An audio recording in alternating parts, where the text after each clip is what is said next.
আসসালামু আলাইকুম প্রিয় দর্শক, অন্য মঞ্চের আলোচনায় আপনাদের সকলকে আমন্ত্রণ জানাচ্ছি। আজ আমাদের সঙ্গে আমন্ত্রিত অতিথি হিসেবে আছেন ভারতের জাতীয় নিরাপত্তা এবং অপারেশন সিন্দুর। এখন প্রশ্ন করতে পারেন যে অপারেশন সিন্দুরের সাথে জাতীয় নিরাপত্তার কি সম্পর্ক, তাই না? আপনাদের এটা মনে হতে পারে, কিন্তু এটা কেন করেছি জানেন? সে ব্যাখ্যাটা আগে আপনাদের দিই। তার আগে আমরা দেখি ভারতের সাথে পাকিস্তানের কতবার যুদ্ধ হয়েছে, একটু জেনে নেই, তারপরে জাতীয় নিরাপত্তা, অপারেশন সিন্দুর এগুলো নিয়েও আপনাদের সাথে কথা বলবো। দেখি আমরা এ পর্যন্ত কতবার তাদের সাথে যুদ্ধ হয়েছে।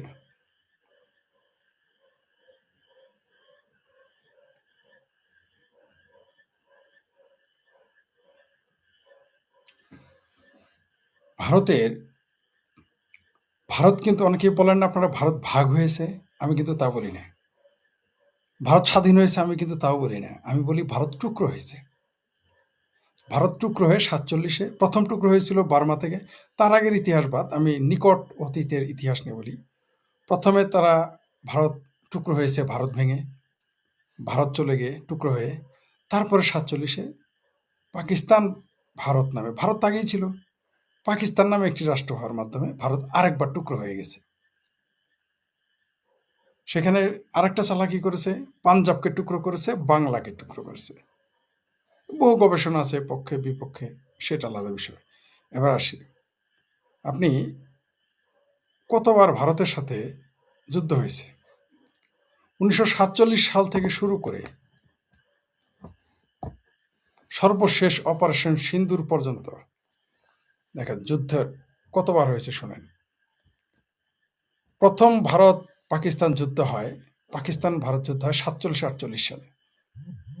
কাশ্মীরের নিয়ন্ত্রণ নিয়ে তাদের যুদ্ধ শুরু হয়। আচ্ছা, এই যে দেখবেন বদমাইশি করে যে মুসলিম অধ্যুষিত সংখ্যাগরিষ্ঠ কাশ্মীর, এই শব্দটা উচ্চারণ করা হয়। তাহলে হিন্দু অধ্যুষিত সবগুলোকে দিয়ে দিয়েছিলেন, আর মুসলিম অধ্যুষিত যে সমস্ত অঞ্চল ছিল আর কি পাকিস্তান চলে, সে বিতর্কে আমি যাচ্ছি না। প্রথমে যুদ্ধ হয়েছিল 47-48, তারপরে যুদ্ধ হয়েছে দ্বিতীয় ভারত পাকিস্তান যুদ্ধ 1965 সালে, তারপরে যুদ্ধ হয়েছে 1971 সালে। আমরা শুধু 71টা মনে রেখেছি। 71-এ যুদ্ধ হয়। তারপর কি হয়, 1971-এর পরে আবার কার্গিল যুদ্ধ হয় 1999 সালে। যদিও কার্গিল যুদ্ধকে সরাসরি যুদ্ধ বলে না। তারপরে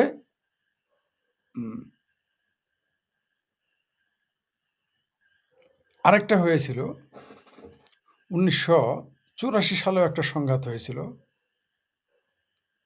তারপর সেটা হলো উচ্চতম স্থান, যেটা হলো সিয়াচেনে যুদ্ধ হয়েছিল একটা, এটা 84। তারপরে সীমান্ত নিয়ে সংঘর্ষ মাঝে মাঝে হতো 2000 থেকে 10 সালে মধ্যে, বহুবার তাদের মধ্যে 2000 থেকে 2000 সাল, 16 সালেও উরি হামলা হয়েছে, 19 সালেও বালাকোট বিমান হামলা হয়েছে।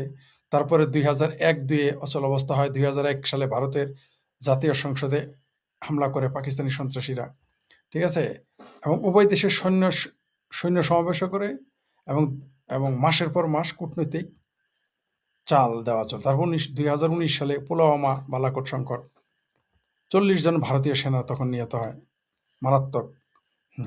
তারপর আবার কি ঘটে, পেহেলগাঁও হামলা 22 এপ্রিলে, এই ঘটনাটা ঘটে 2025-এ। সেখানে 26 জন নিহত হয়, 26 জন হিন্দু, যাদেরকে কাপড় খুলে দেখা হয়েছে তারা হিন্দু না মুসলমান।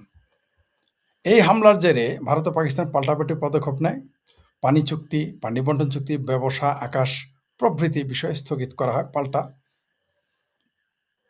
পাল্টা হামলার অভিযোগ করে পাল্টা হামলা হয়, ইত্যাদি ইত্যাদি, দুই পক্ষই দাবি করেছে। তারপর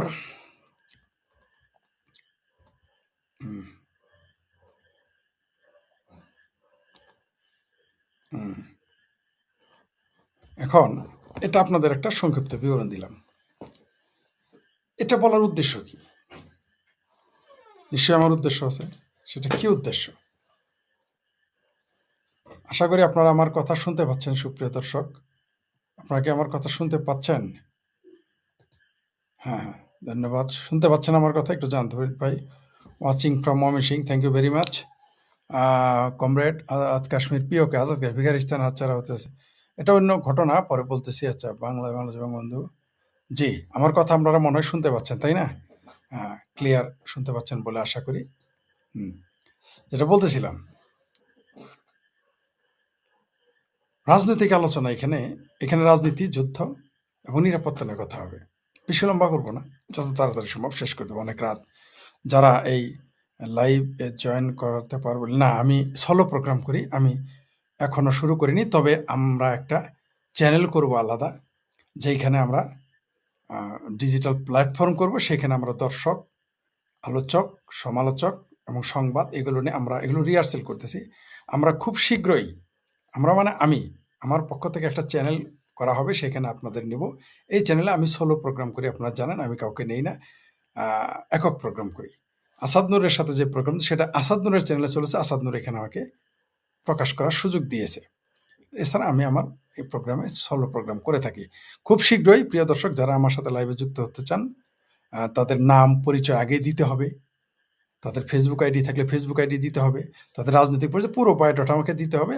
যাদের চিনি তাদের বিষয়ে, যাদের চিনি না তাদের পুরো বায়োডাটা দিতে হবে। তাদের ইউটিউব চ্যানেল থাকলে ইউটিউব চ্যানেল লিঙ্ক দিতে হবে, তাদের ফেসবুক আইডি থাকলে ফেসবুক, আর যদি কারো ফেসবুক এবং ইউটিউব চ্যানেল না থাকে, তারপরেও তিনি কেউ আলোচনায় আসতে চান, আমরা তাকে নিব। আমরা খুব শীঘ্রই আমরা টোটালি একটা স্টুডিও রুম করে আমরা 24 আওয়ার্স টিভি চ্যানেলের মতোই আমরা কাজ করব। খুব শীঘ্রই সেই ঘোষণা আসতেছে, এবং আমরা আমাদের দর্শকদের সহযোগিতাই করব, কারণ এগুলো তো জানেনই এক্সপেন্সিভ, এডিটর রাখতে হবে, সেগুলো কথা হচ্ছে। কারণ আমাদের যে এক্সপেন্ডিচার আমার একার পক্ষে সম্ভব না। সেই আলোচনা আমরা করেছি, তখন আমরা সবাইকে নিব। সেখানে আমাদের এডিটর্স থাকবে, এডিটর্স গ্রুপ থাকবে, আপনার উপস্থাপক থাকবে, তাদের আমাদের স্যালারি দিতে হবে, বিভিন্ন প্রোগ্রাম, সেটা আপনাদের পরে জানাবো। ওই প্রোগ্রামে আপনারা যুক্ত হতে পারবেন। এইবার আসি, আপনারা কমেন্টস করতে পারেন, কোনো সমস্যা নেই, সম্ভব হলে জবাব দেবো, না হলে নেই। ফরিদ ভাই, স্বপ্ন দেখি না প্রায়, কিন্তু আজকাল স্বপ্নে আপনার সাথে সাক্ষাৎ হচ্ছে। তাই নাকি? পরশু রাতে স্বপ্নে? কি বলেন, তাই নাকি? এই এই কমেন্টটা না দেখা তো হয়ই না। যদিও কমেন্টসগুলো নিয়ে পরে শেষে, যখন আমার বক্তব্য শেষ হবে, তখন আমরা এগুলো নিয়ে কথা বলবো। যেটা বলতেছিলাম, আপনার সাউন্ড লো বলেন কি? তাই নাকি? সাউন্ড লো? তো কি বলেন? আচ্ছা, দেখি ভালো বলেছেন বলে। সাউন্ড আমি দুঃখিত। সাউন্ড তো লো হওয়ার কথা না, এখানে সব বেশি করা আছে। আচ্ছা, যাই হোক, এখানে তো সব কিছুই দেওয়া। যাই হোক, আশা করি এখন আপনারা শুনতে পাচ্ছেন, আমি একটু চেক করেছি। যাই হোক, যেটা বলতেছিলাম যে ফরিদ ভাই নাই। আচ্ছা, আমরা কমেন্টস নিয়ে পরে কথা বলবো। ধন্যবাদ আপনাকে। কি বলেন? এটা কি? এটা তো এই লোভ সামলাতে পারতেছেন এটা না দেখানো। ফরিদ ভাই, আমার আইডল আপনার ছবি আমার পাশে টাঙিয়ে, থ্যাংক ইউ ভেরি মাচ।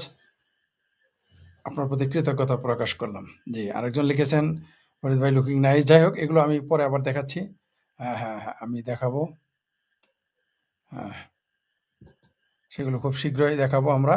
আচ্ছা, যেটা বলতেছিলাম, ভারতের জাতীয় নিরাপত্তা এবং অপারেশন সিন্দুর। আপনারা একটু আগে শুনলেন আমি কতগুলো যুদ্ধের কথা বললাম, সেই 47 থেকে শুরু করে অপারেশন সিন্দুর পর্যন্ত পেহেলগাঁও হামলাকে নিয়ে আসলাম।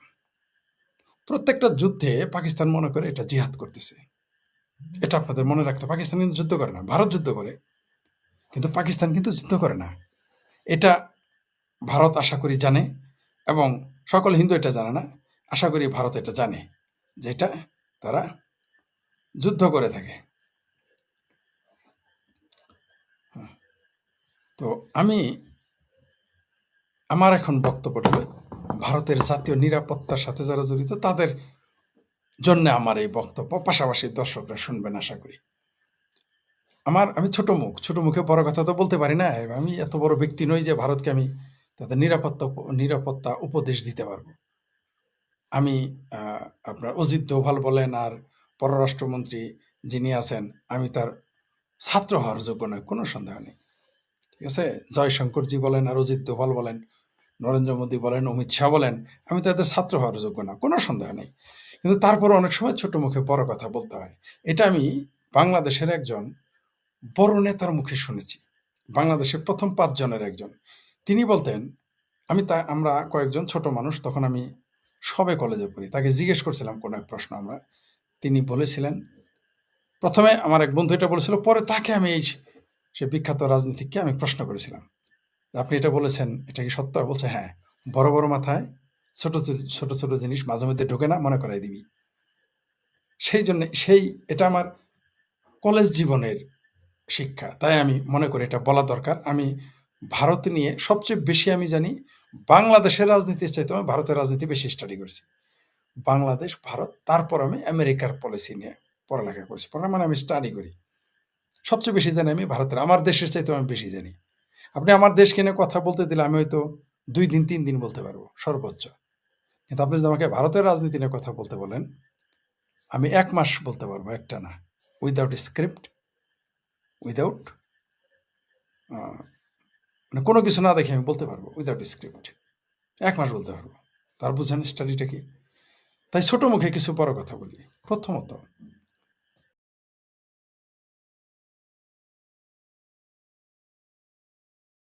দুঃখিত, প্রথমত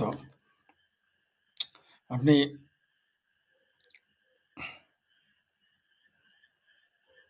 যুদ্ধ, অস্ত্র, এগুলো একটা দেশের নিরাপত্তা রক্ষা করে, কোনো সন্দেহ নেই, এই ব্যাপারে কারো ডাউট নেই। সৈনিক, অস্ত্র, পারমাণবিক অস্ত্র, যুদ্ধবিমান, ট্যাঙ্ক, কামান, নৌবাহিনী, সেনাবাহিনী, বিমান বাহিনী একটা জাতির নিরাপত্তা রক্ষা করে, কোনো সন্দেহ নেই। কিন্তু গেরিলা ফাইটে কিন্তু অনেক সময় এগুলো কাজ করে না। যারা যুদ্ধ বিশেষজ্ঞ তারা কিন্তু ভয় পায়, সামনাসামনি যুদ্ধকে ভয় পায় না। আমি সেনাবাহিনীর অনেক লোকের সাথে কথা বলেছি, তারা মুখোমুখি যুদ্ধতে ভয় পায় না। তারা জানে মারা যাবে, কারণ যুদ্ধ মানেই তো মৃত্যু, কিন্তু তারা ভয় পায় না, কারণ জানে যে তার কাছে অস্ত্র, তার প্রতিপক্ষের কাছে অস্ত্র, যে যুদ্ধে কৌশলী সে জিতে। কিন্তু তারা ভয় পায় গেরিলা যুদ্ধকে। তার মানে বোঝা গেল যে কখনো কখনো অস্ত্র সবসময় কার্যকরী নয়। তাহলে তো আফগানিস্তান থেকে সোভিয়েত ইউনিয়নকে চলে যেতে হতো না, আমেরিকাকে চলে যেতে হতো না, কারণ তারা টোটালি গেরিলা ফাইট করেছে। এমনকি আমাদের বাংলাদেশে 71 সালে প্রশিক্ষিত একটি বাহিনীর বিরুদ্ধে যুদ্ধ করে কখনো জেতা সম্ভব ছিল না, গেরিলা বাহিনীর কারণে তারা হেরে গেছে। আপনারা জানেন যে চিটাগাং দখল করতে অনেক সময় লেগেছে। 71 সালের 16 ডিসেম্বরে কিন্তু স্বাধীন হয় নাই, ওটা স্বাধীন করতে অনেক সময় লেগেছে। শুধু তাই না, ভারতীয় বাহিনী নয়, নেপালের গোর্খা বাহিনী নামানো হয়েছিল। আপনাদের একটা তথ্য দিই, আমাদের বাংলাদেশে যেমন ইসরায়েলের অবদান রয়েছে মুক্তিযুদ্ধে, আমাদের বাংলাদেশের মুক্তিযুদ্ধে যেমন ভারতের অবদান রয়েছে, ভারতীয়দের অবদান রয়েছে, তেমনি নেপালের গোর্খাদের কিন্তু আমাদের মুক্তিযুদ্ধে অবদান রয়েছে। জানেন কি, আমাদের বাংলাদেশে গোর্খারা কিন্তু মারা গেছে আমাদের যুদ্ধে, শহীদ হয়েছে। আমরা কিন্তু এদের কথা স্বীকার করি না। রাশিয়ার কথা বলি, ইসরায়েলের কথা আমরা স্বীকার করি না, নেপালের কথা আমরা জানি না। নেপালের গোর্খা, অর্থাৎ গোর্খা যারা, নেপালি বলতে আমি গোর্খাদের বলছি, আর গোর্খা মানেই তো নেপালি। এই গোর্খারা ওই শেষ মুহূর্তে হিলি এরিয়া দখল করতে সহযোগিতা করছে এবং আমাদের মুক্তিযুদ্ধে তারা শহীদ হয়েছিল। আমি তাদের স্যালুট করি। যারাই আমাদের মুক্তিযুদ্ধে সহযোগিতা করেছে এবং মৃত্যুবরণ করছে, শহীদ হয়েছে, তাদের সকলকে আমি স্যালুট করি, আমাদের বাংলাদেশি স্বভাব। যেটা বলতেছিলাম, তাহলে কি বোঝা গেল? সবসময় অস্ত্র কাজ করে না, গেরিলা বাহিনীকে মানুষ ভয় পায়। তেমনি আজকাল যুদ্ধ কিন্তু শুধুমাত্র অস্ত্রের যুদ্ধে জেতা যায় না।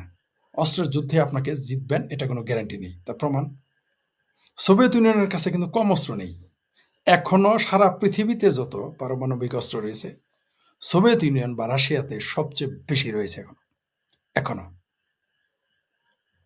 এখনো সবচেয়ে বেশি পারমাণবিক অস্ত্র রয়েছে। আপনি কি সোভিয়েত ইউনিয়নে ভাঙন রুখতে পেরেছেন? 15টা দেশ বের হয়ে গেছে। একটা দেশই বের হয়ে গেছে, ইউক্রেন, সেটা পৃথিবীর 20তম বড় দেশের মধ্যে একটা, সরি সম্ভবত 9ম, 10-এর মধ্যে একটা। তাহলে চিন্তা করে দেখছেন কত বড় একটা দেশ বের হয়ে গেছে রাশিয়া থেকে, সোভিয়েত ইউনিয়ন থেকে। সোভিয়েত ইউনিয়ন ভেঙে গেছে। অস্ত্রই যদি আপনার দেশকে রক্ষা করতে পারে, শক্তি। ব্রিটিশরা কিন্তু যুদ্ধে হারেনি, ব্রিটিশরা যুদ্ধে জিতেছিল, রাইট, দ্বিতীয় বিশ্বযুদ্ধে, কিন্তু ব্রিটিশ কিন্তু ভেঙে গেছে, ব্রিটিশ টিকতে পারেনি, জেতার পরও। তাহলে বোঝা গেল কি, অস্ত্র হলেই হয় না, আরও কিছু দরকার আছে। কূটনীতির দরকার আছে, জনমতের দরকার আছে, গোয়েন্দার ব্যাপার আছে, মিডিয়ার ব্যাপার আছে। আজকাল যে যুগ, এখন মিডিয়ার যুগ। আপনি মিডিয়া থাকতে আপনাকে জিততে হবে। আজকে যে ইসরায়েল এত জিততেছে, আপনি মনে করেন না যে সে শুধু অস্ত্রেই শক্তিশালী, সে মিডিয়াতে পৃথিবীর সবচেয়ে বেশি শক্তিশালী। আপনারা কি জানেন যে ইরানের টিভি তারা হ্যাক করে ফেলে, সরকারি টিভি, তাদের মতো করে তারা নিউজ ছাপাইতে বাধ্য করে, শোনাইতে বাধ্য করে। এমনকি পৃথিবীতে নিউজ পেপারগুলো নিয়ন্ত্রণ কারা করে? এই ইসরায়েল। তারা সব media Mughal, media king. Media একটা ব্যাপার। তো মিডিয়া আগে তো ছিল পত্রিকা আর টেলিভিশন। এখন মিডিয়া কি? এখন মিডিয়া কিন্তু সামাজিক যোগাযোগ মাধ্যম। ফেসবুক, ইউটিউব, টুইটার, এগুলো কিন্তু খুবই গুরুত্বপূর্ণ। আরও কিছু সামাজিক যোগাযোগ মাধ্যম রয়েছে যেগুলো এত জনপ্রিয় নয়, কিন্তু মিডিয়া কিন্তু একটা ব্যাপার। বাংলাদেশে শুধু গুজবের উপরে ভিত্তি করে শেখ হাসিনা সরকারকে উচ্ছেদ করে ফেলা হয়েছে, শুধুমাত্র মিডিয়ার উপরে। ওখানে কি কেউ যুদ্ধ করেছে? ওইখানে কেউ 20 লক্ষ লোক হয়েছে? হয় নাই। ওই তালিবর্ষ ও অন্তস্তকের হাদির জানাজায় যত লোক হয়েছে, ওই ঢাকা শহরে তোগুলো লোক কিন্তু আক্রমণ করে নাই। কিন্তু আওয়ামী লীগ কেন হেরে গেছে? মিডিয়া কু হয়ে গেছে। কি মিডিয়া? টেলিভিশন নয়, সামাজিক যোগাযোগ মাধ্যমে কু হয়ে গেছে, টেরই পায় নাই। যেটা 2013 বা 14 সালে আওয়ামী লীগের সাধারণ সম্পাদক এবং মন্ত্রী, জাতীয় 4 নেতা একজনের পুত্র সৈয়দ আশরাফ সাহেব সেটা বলে গিয়েছিলেন যে আগামীর যুদ্ধ হবে সামাজিক যোগাযোগ মাধ্যমের যুদ্ধ। সেটা ঘটে গেছে। আওয়ামী লীগ, সেখানে আওয়ামী লীগের কি লোকজন কম? ছাত্রলীগের কি লোকজন কম ছিল? তাদের হাতে পুলিশ ছিল, মিলিটারি ছিল, বিজিবি ছিল, কি ছিল না? টাকা ছিল, পয়সা ছিল, শিল্প ছিল, কত দালালও ছিল। টিকতে পারে নাই কেন? তারা সামাজিক যোগাযোগ মাধ্যম দখল করতে পারেনি। এক গুজবেই আওয়ামী লীগ সরকার উল্টে গেছে। কেউ আমেরিকা থেকে গুজব ছড়াতো, কেউ ফ্রান্স থেকে গুজব ছড়াতো, কেউ অস্ট্রেলিয়া থেকে গুজব ছড়াতো, কেউ পৃথিবীর আরো অন্যান্য দেশ থেকে গুজব ছড়াতো। সেই গুজবগুলোকে মহামারী রূপে বাংলাদেশে ছড়িয়ে দেওয়া হতো। আপনি দেখেন আসিফ সার কি মিথ্যা কথাটা বললো, 26 লক্ষ ভারতীয় বাংলাদেশে চাকরি করে। এক গুজবে দেখেন কি করে ফেলল। 30,000 রক্ষী বাহিনী মেরেছে কে? আওয়ামী লীগ। 30,000 রক্ষী, 30,000 চাষদের কর্মী মেরেছে রক্ষী বাহিনী। ঠাড়া পড়া মিথ্যা কথা। কিন্তু এটা মুখে মুখে সারা দেশে ছড়িয়ে দিয়েছিল জামাতেরা আর মুক্তিযুদ্ধ বিরোধীরা সেই সময়। স্বয়ং মাহবুব কামাল, তিনি জাসদের, তিনি বলেছেন 100 জন জাসদের কর্মী মেরেছে। এটা যদি কেউ প্রমাণ করতে পারে রক্ষী বাহিনীর দ্বারা 100 জন জাসদ, তিনি রাজনীতি ছেড়ে দিবেন। এই তো এতে 3 দিন আগের কথা। এটা হচ্ছে গুজব। এবং আরেকটা উদাহরণ দেয়, আপনি মহাভারতে যান। পৃথিবীর প্রথম প্রপাগান্ডা, প্রথম গুজব, মানে যদি আপনি মানে মহাকাব্য থেকে আসেন, অশ্বত্থামা কি ছিল? হাতির নাম। আবার ওইদিকে যোদ্ধার নাম বলেছে অশ্বত্থামা মারা গেছে, যুদ্ধ শেষ। ওটা আস্তে বলেছে, ওটা জোরে বলেছে। ঠিক আছে? প্রথম প্রপাগান্ডা। প্রপাগান্ডা এরকম একটা জিনিস, মহাভারতের যুদ্ধে প্রপাগান্ডাতে জিতে গেছে। মরেছে হাতি, মনে করেছে পুত্র মারা গেছে, যুদ্ধ থেমে গেল। এটা হচ্ছে প্রপাগান্ডা। মহাভারত পড়ে দেখবেন, চমৎকার। আপনি মহাভারত যদি পড়েন, সব আপনি বুঝে যাবেন। মহাভারত কিন্তু ধর্মীয় গ্রন্থ না, ওটা একটা রাজনৈতিক গ্রন্থ, ওটা একটা সাহিত্যের গ্রন্থ, কাব্য, ইতিহাস, ক্ষেত্রবিশেষ বিজ্ঞানও থাকতে পারে গবেষণা করলে, সেটা আমি বলতে পারবো না। ইতিহাস পড়বেন, কূটনীতি বুঝতে পারবেন, আপনার চিন্তা বিকাশ ঘটবে, লেখার ক্ষমতা বেড়ে যাবে, আত্মবিশ্বাস বেড়ে যাবে। বাচন, আপনি যদি ভালো বক্তা হতে চান, আপনাকে মহাভারত পড়তে হবে। আপনি কি জানেন যে আলমগীর, নায়ক আলমগীর আমাদের বাংলাদেশের, একটু গল্পের ছলে বলি, আজকে ঘুম হচ্ছে না, বিভিন্ন বিষয় নিয়ে কথা বলি, যারা রাত জাগে নিশাচর প্রাণে আমার সাথে থাকতে পারেন। নায়ক আলমগীর, তার ব্রাহ্মণবাড়িয়ার মানুষ, তার কণ্ঠে ব্রাহ্মণবাড়িয়ার টান বা ওই দিকের টান থাকতো।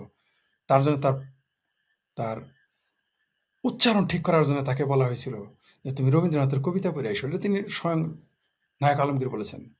রবীন্দ্রনাথের কবিতা, একটা কবিতা দিয়েছেন, নামটা ভুলে গেছি। তাকে যে কবিতা বলতে বলা হয়েছে সেটা ভারতীয় মাইথোলজির উপরে কবিতা। সেই কবিতা আবৃত্তি করে তিনি তার উচ্চারণ শুদ্ধ করে ফেলেছেন, তার প্রনাউন্সিয়েশন, আঞ্চলিক প্রনাউন্সিয়েশন তিনি পরিত্যাগ করেছেন কবিতা আবৃত্তি করে। তো মহাভারত বুঝতে পারছেন তো কি? এটা আমি ধর্মীয় গ্রন্থ হিসেবে আপনাকে বলতেছি না। হিন্দুরা মহাভারতের একটি অংশ, ছোট্ট একটি অংশ গীতাকে তারা ধর্মীয় গ্রন্থ মনে করে। আপনি ওটাকে সাহিত্য হিসেবে পড়েন, দর্শন হিসেবে পড়েন, কূটনীতি হিসেবে পড়েন, দেখবেন অনেক কিছু। তারপরে আপনি পড়েন গিয়ে চাণক্য নীতি, কৌটিল্যের অর্থশাস্ত্র শাস্ত্র পরে পড়েন। আগে এগুলো পড়তে হবে আপনার। মহাভারত যেটা বলতেছিলাম, মহাভারতের প্রথম প্রোপাগান্ডা কিন্তু যুদ্ধে জিতে গেছে। দ্বিতীয় বিশ্বযুদ্ধে জার্মান জিতেই গিয়েছিল, তা কি জানেন আপনার? সেখানেও প্রোপাগান্ডা চলেছিল। যখন ব্রিটিশরা, এটা আমি বহু আগেও লিখেছি, কয়েকবার ফেসবুকে লিখেছি, বলেছি, ব্রিটিশরা যখন পালিয়ে আসতেছিল নদী সাঁতরে, হিটলারের কাছে খবর গিয়েছিল যে যাবে, যে ব্রিটিশরা পালিয়ে যাচ্ছে, তার কাছে উল্টা গিয়েছিল, বলেছিল যে তার সৈন্যরা পালিয়ে আসতেছে, যুদ্ধ হেরে গেছে। যুদ্ধ প্রোপাগান্ডা একটা ফ্যাক্টর। আপনার জীবনেও দেখেন ষড়যন্ত্র, প্রোপাগান্ডা। আপনি খারাপ লোকের সাথে, আপনি সমাজে যারা ভালো মানুষ তারা কিন্তু খারাপ লোকটার সাথে পারে না, কারণ খারাপ লোকটার অনেক সার্কেল থাকে। তার মদের দোকানে তার লোক থাকে, মসজিদে তার লোক থাকে, মন্দিরে তার লোক থাকে, জুয়ার আড্ডায় তার লোক থাকে, গাজার আড্ডায় তার লোক থাকে, হাটে তার লোক থাকে, চোরের আড্ডায়, ডাকাতের আড্ডায়, বদমাইশের আড্ডায় তার লোক থাকে। একজন ভালো মানুষ তো এত জায়গায় যায় না। সে মসজিদে যেতে পারে, মন্দিরে যেতে পারে, একটু দোকানে বসলো, তার সার্কেল কম, প্রোপাগান্ডা সে কম চালায়। এই জন্য যারা ভালো লোক তারা হারে, কারণ সে প্রোপাগান্ডা জিততে পারে না। আশা করি আমি কোন দিকে যাচ্ছি আপনারা বুঝতে পারছেন। প্রোপাগান্ডা একটা ব্যাপার। প্রোপাগান্ডা মানে প্রচার, সেটা ভালো মন্দ যেদিকে হতে পারে। আপনি বিয়েতে দেখেন না, বিয়ে ভেঙে যায় কিভাবে? প্রোপাগান্ডার কারণে। যার সার্কেল ভালো, আপনি সমাজে খেয়াল করেন, যার সার্কেলটা ভালো তার বিয়েটা ভালো জায়গায় হয়। বিশ্বাস হয় না আপনার? আমি অনেক বগাইটা দেখেছি, যারা রিক্সালা মেয়ে বিয়ে দিবে না, তাকে গিয়ে সমাজের প্রতিষ্ঠিত ব্যক্তি মেয়ে বিয়ে দিছে, শুধু প্রোপাগান্ডার জোরে। আমার সমাজেই আছে। আবার যে লোকটা ভালো, যোগ্য, তার প্রোপাগান্ডা নাই, তার সার্কেল ছোট, তার বিয়ে হয় না, হবে না, ভালো হবে না, বিপদে পড়বে। ঠিক কূটনীতি হলো, এটা হলো কূটনীতি। এটা রাষ্ট্রীয় জীবনে নেন। ভারত ভারত যে খুব শক্তিশালী রাষ্ট্র তা কিন্তু না। ভারত যে যোদ্ধা জাতি তা কিন্তু না। কিন্তু তারপর ভারতকে আপনি ধ্বংস করতে পারেন না কেন? ভারতের কূটনীতি খুব শক্তিশালী। কিন্তু ওই যে বড় বড় মাথায় ছোট ছোট জিনিস ঢোকে না, ওই দিকে এবার যাচ্ছি। কি? তারা বেশি স্লো মোশনে যায়, তারা বেশি ডিফেন্সিভ খেলে, ইতালির মতো। ইতালি দেখেন না, বিশ্বকাপ পায় না, এত ভালো খেলে সেমিফাইনালে যাবেই। সাউথ আফ্রিকার মতো ফাইনালে যেতে পারে না। ভারত এই জায়গায় আটকে যায়। কিভাবে? উদাহরণ দিই। 25,000 কোটি টাকা অপারেশন সিন্দুরে খরচ হয়েছে কয়েকদিনে। কত কোটি টাকা, কত কোটি রুপি? 25,000 কোটি রুপি। কয়জন মানুষ সেদিন মারা গিয়েছিল পেহেলগাম হামলায়? 26 জন বা 25 জন, এক্সাক্ট ফিগার আমার মনে নেই, হয় 25 নয় 26। কেউ ভুল ত্রুটি হলে ঠিক করে দেবেন প্লিজ, কারেকশন করে দিন। 25 বা 26 জন মারা গেছে। এই 25-26 জনের প্রতিশোধ নিতে ভারত 25,000 কোটি টাকা খরচ করেছে। আসলে কি এই যুদ্ধে 25,000 কোটি টাকা খরচ করার প্রয়োজন ছিল? আমার মনে হয় না। সেই জন্যই বলছি ভারতের নিরাপত্তা অপারেশন সিন্দুর। আপনি দেখেন পশ্চিমবঙ্গে শুধু মাদ্রাসাতেই দিয়েছে 5,000 কোটি রুপি। সাউথে সংস্কৃত ভাষা শেখার জন্য গভর্নমেন্ট দিয়েছে 4,000 কোটি রুপি। হ্যাঁ, এগুলোর দরকার আছে। একটা দেশের উন্নয়নে, ভাষার উন্নয়নে, শিক্ষার উন্নয়নে দরকার আছে, কোনো সন্দেহ নেই। অস্বীকার করছি না, যুদ্ধের জন্য খরচ তো হবে, যুদ্ধ মানেই তো খরচ। এই যে ইরাক, ইরান, আমেরিকা, সৌদি আরবে যুদ্ধ হচ্ছে, মানে যে ক্ষতি হয়েছে, যে টাকা খরচ হয়েছে, টাকার হিসাব করেন, এরকম বাংলাদেশ কয়েকটা কিনে ফেলা যায়, বলবে না তো এরা। কিন্তু যেতটুকু এসেছে আপনার দম বন্ধ হয়ে যাবে যে কত হাজার কোটি টাকা খরচ হয় প্রতি মিনিটে। সেকেন্ডে কাউন্ট করতে পারবেন কোটি কোটি টাকা। যুদ্ধ হইল এমন। এখন এইবার আসেন, এই যে সোভিয়েত ইউনিয়ন যুদ্ধে হেরেছে আমেরিকার সাথে, প্রোপাগান্ডা। সম্ভবত বার্নার্ড শ নাকি আইনস্টাইনকে বলেছিল, আমার এই মুহূর্তে মনে নেই, আমি লিখেছিলাম, বলা হয়েছিল সোভিয়েত ইউনিয়ন টিকবে কিনা। আমি নামটা ভুলে গেছি এখন এই মুহূর্তে, মনে থাকে না, সরি। আমি তো কি বলে পাণ্ডুলিপি রাখি না তো, আমি কোনো কিছু ছাড়া বলি, তাই ভুল হয়ে যায়, তাই নামটা আমার খেয়াল নাই। তাকে বলেছিল সোভিয়েত ইউনিয়ন টিকবে কিনা, তিনি বলেছিলেন না, টিকবে না। সম্ভবত বার্নার্ড শ নাকি আইনস্টাইন, আমার মনে নাই এখন। পরে বললো যে কেন টিকবে না সেটা বলেন। তিনি কি বলেছিলেন জানেন? কোনো ব্যাখ্যাতে যায় নাই, কোনো আলোচনায় যান, তিনি স্ট্রেট বলে দিয়েছেন, আমেরিকা চায়না তাই থাকবে না, টিকবে না। সত্য হয়েছে, কিন্তু সমাজতন্ত্র ভেঙে গেছে, সোভিয়েত ইউনিয়ন ভেঙে গেছে। কি বলেছিল যে আমেরিকা চায়না তাই থাকবে না। আমি একটা পোস্ট দিয়েছিলাম, অনেক সমাজতান্ত্রিক নেতা সেগুলো শেয়ার করেছিল অনেক আগে, 8-10 বছর আগে। আপনারা কি জানেন 1973 সাল পর্যন্ত শুধুমাত্র সমাজতন্ত্রের বিরুদ্ধে প্রোপাগান্ডা চালাইছে আমেরিকা, বিলিয়ন বিলিয়ন ডলার। আপনি খেয়াল করেন 73 সালে বিলিয়ন ডলার মানে এখন কত? আমেরিকা কিন্তু যুদ্ধ করে নেই, রিস্ক নেয় নেই। এখনো তারা কিন্তু সরাসরি মস্কো ওয়াশিংটন ফাইট হয় নাই, এখনো হচ্ছে না, কিন্তু সবাই জানে সব যুদ্ধ তারাই করাইতেছে বা তারা করতেছে। এই যে শেখ হাসিনা উচ্ছেদ, এখানেও খুঁজলে আপনি আমেরিকা তো পাবেনই, রাশিয়াও পাবেন। ইউক্রেন, রাশিয়া তো পাবেনই, আমেরিকাও পাবেন। এই যে ইরান, এখানে রাশিয়াও পাবেন, আমেরিকা পাবেন। ভেনেজুয়েলা, রাশিয়াও পাবেন, আমেরিকাও পাবেন। আরো দেশ আছে, কিন্তু এরাও আছে, থাকেই এরা। চায়নাকে কেন দুর্বল করতেছে? চায়না দুর্বল হলেও রাশিয়াও দুর্বল হয়ে যাবে, রাশিয়া দুর্বল হলে চায়না দুর্বল হয়ে যাবে, ইরান দুর্বল হলে চায়না দুর্বল হবে, ভেনেজুয়েলা দুর্বল হলে চায়না দুর্বল হবে। প্রত্যেকটা যুদ্ধ আপনি দেখেন ভেতরে ভেতরে দেখেন আমেরিকার রাশিয়া যায় না, কিন্তু সোভিয়েত ইউনিয়নের বিরুদ্ধে সবচেয়ে বেশি পয়সা 1900 দেখেন আপনি, সেই দ্বিতীয় বিশ্বযুদ্ধের পরের দিন থেকে, আবারও বলি দ্বিতীয় বিশ্বযুদ্ধের পরের দিন থেকে রাশিয়ার বিরুদ্ধে পয়সা খরচ করে যাচ্ছে শুধুমাত্র রাশিয়াকে ধ্বংস করার জন্য আমেরিকা, এই মুহূর্ত পর্যন্ত। একবার তো ভেঙেছে রাশিয়া, সোভিয়েত ইউনিয়ন ভেঙে রাশিয়া হয়ে গেছে। কি কেন? যুদ্ধ না করে, টাকা খরচ করে। পাকিস্তান দেখেন, ভারতের সাথে ফাইট চলে, ভারত কি করে? পুরো পাকিস্তানটাকে বিনা যুদ্ধে ভিখারিস্তান বানিয়ে ফেলেছে পরিকল্পিতভাবে। আপনি যত কিছুই বলেন, আজকে যে পাকিস্তানের যে অর্থনৈতিক দুর্গতি, পৃথিবী থেকে আইসোলেটেড, এটা ভারতের কূটনৈতিক শক্তি, যুদ্ধে না। যুদ্ধে দেখেন এই পহেলগাঁও হামলাতে 25,000 কোটি রুপি, কেন ইমাজিন? আমি যে কথাটা বলতে চাচ্ছি, ভারতীয় জনগণ আশা করি আমার কথাটা শুনবে, মানবে কিনা, আলোচনা করবে কিনা জানি না, এবং ভারতের নিরাপত্তার সাথে যারা জড়িত তারা শুনবেন। আমি এটা বলেছি, এমন না যে বলি না, বিভিন্নভাবে বিচ্ছিন্নভাবে বলেছি, আজকে শুধু নিরাপত্তা নিয়ে বলবো। এতক্ষণ কেন বলবেন যে এই এত কথা কেন বললাম? ধান বানতে অনেক সময় শিবের গীত গাইতে হয়, নইলে ধান বানা যায় না, তাই ধান বানতে এতক্ষণ শিবের গীত গাইলাম। ভারতের নিরাপত্তা রক্ষার জন্য আমি বলেছিলাম, ভারতের নিরাপত্তা যেমন ক্ষতি করে মুসলমান, ভারতের নিরাপত্তা রক্ষাও করতে পারে মুসলমান। ভারতের নিরাপত্তা নির্ভর করে ভারতের এবং তার আশেপাশের মুসলমানের মগজের উপরে। আমি জানি আমার সাথে এই ব্যাপারে অনেকে দ্বিমত পোষণ করবেন। বাংলাদেশ, ভারত এবং পাকিস্তানের মুসলমানদের মগজ যদি নিয়ন্ত্রণ না করতে পারে ভারত অস্ত্র দিয়ে ভারতকে রক্ষা করতে পারবে না। 47-এ পারা যায় নাই।